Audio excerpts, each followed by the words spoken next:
Hola, assalamualaikum. Hari ini aku mau review Perempuan di Titik Nol yang nulisnya Nawal El-Sadawi. Ini diangkat dari kisah nyata.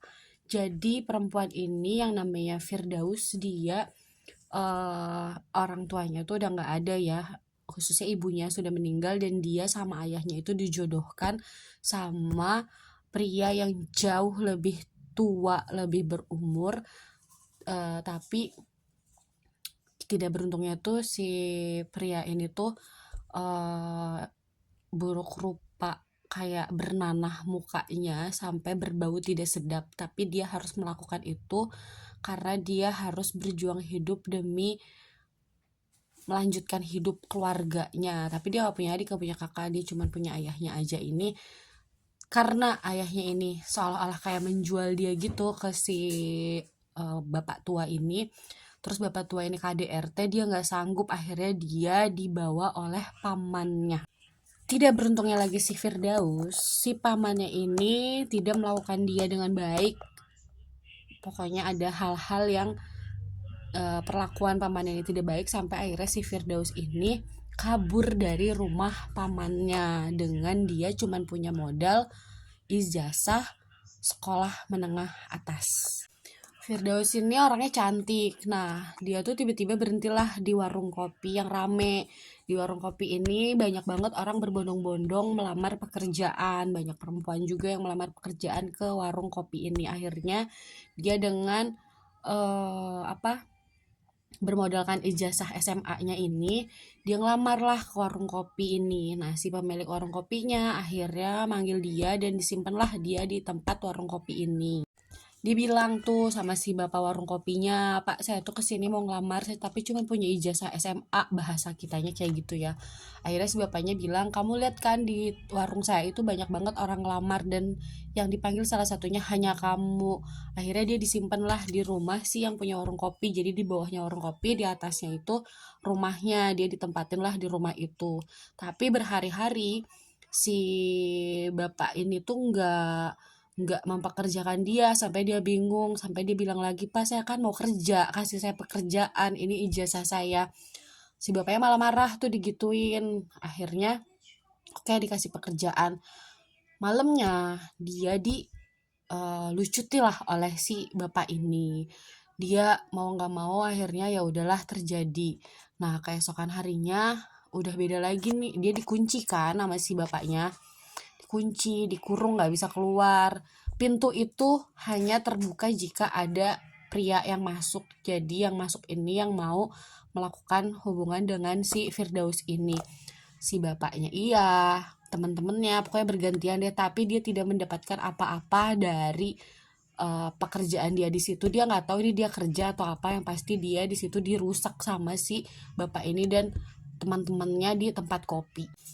Akhirnya suatu hari dia lagi diem di kamar atasnya, dia ngeliat di jendela ada tetangganya juga yang ngeliat dia, dan tetangganya miris. Akhirnya tetangganya nyamperin, ngajakin ngobrol. Tetangganya menyarankan dia melapor ke polisi, tapi dia nggak mau lapor ke polisi. Dia pilih tolong cariin tukang kayu untuk dia kabur. Akhirnya dia pendek cerita, dia berhasil kabur tuh dari warung kopi tersebut.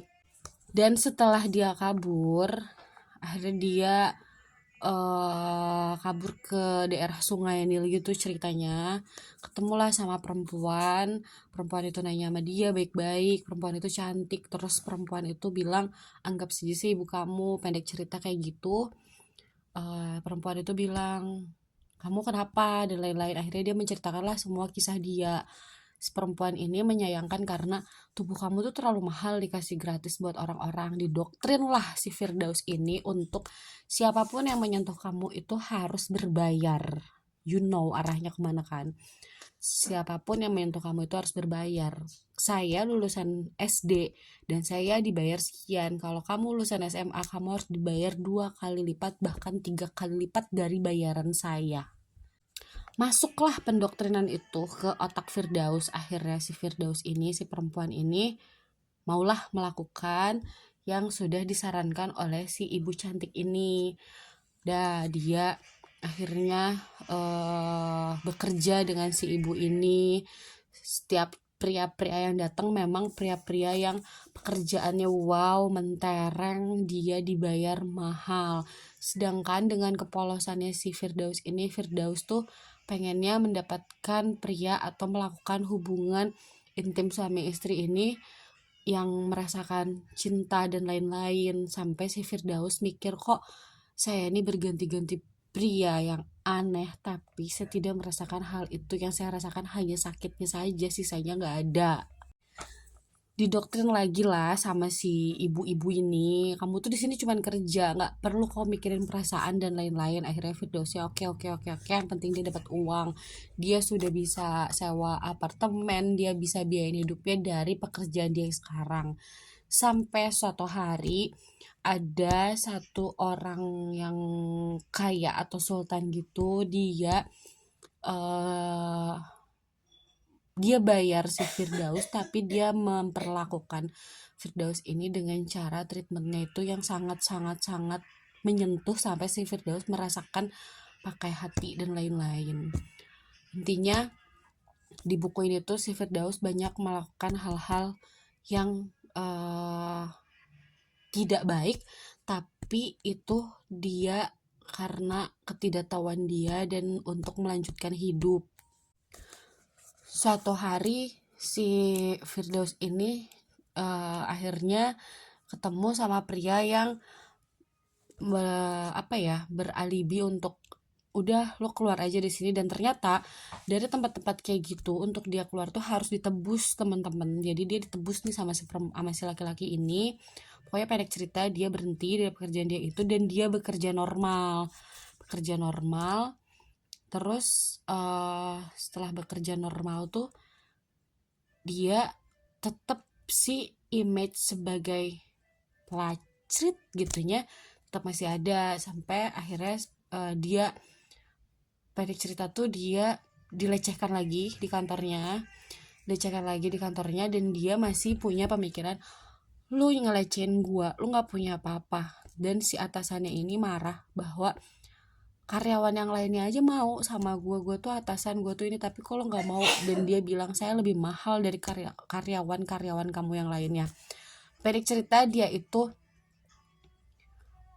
sampai menolak seorang yang punya jabatan di negara itu. Terus dia melakukan pembunuhan juga karena dia menolak seperti itu. Sampai akhirnya dia dipenjara karena yang dia bunuh dan yang dia tolak adalah orang penting. Disitulah titik balik dia, dan mungkin dibilang perempuan di titik nolnya adalah itu. Jadi ketika dia masuk penjara, dia ketemu wartawan, terus dia banyak cerita, dikorek-korek nih sama si wartawan perempuan ini, karena si wartawan perempuan ini bingung masalahnya dia tuh apa, dan dia tuh perempuan cantik. Akhirnya dia cerita, intinya memang saya pembunuh, tapi di mata pemerintahan pembunuh tetap pembunuh dan tidak mau tahu asal muasal dan sebab musabab kenapa dia sampai membunuh. Itu tetap dia salah dan dia nerima untuk ditahan di penjara. Dan dia menyampaikan sama si wartawan itu bahwa kepelacurannya dia bekerja sampai kayak gitu karena dari awal mula ayah, paman, serta orang-orang yang dia temuin mengarahkan dia untuk menjadi seorang pelacur. Tapi sekarang dia di dalam penjara, dia lebih merasakan ketenangan, dia merasakan kenikmatan hidupnya tanpa dia harus melakukan hal-hal yang tidak dia inginkan. Yang dia inginkan cuman gimana caranya dia punya seseorang yang bisa dianggap sebagai ayah, pasangan, kakak, adik yang menggunakan cinta, bukan hanya membayar dia dan semena-mena sama dia. Pokoknya gitu deh inti ceritanya. Kalian baca aja karena di buku ini tuh kita kayak jadi masuk ke ceritanya, terus ngerasain sakit banget jadi si Firdaus ini. Dia banyak ketemu hidung belang, tapi dengan adanya ketangkepnya pelacur ini, akhirnya dari seorang pelacur kita bisa tahu bobroknya seorang pria. Assalamualaikum.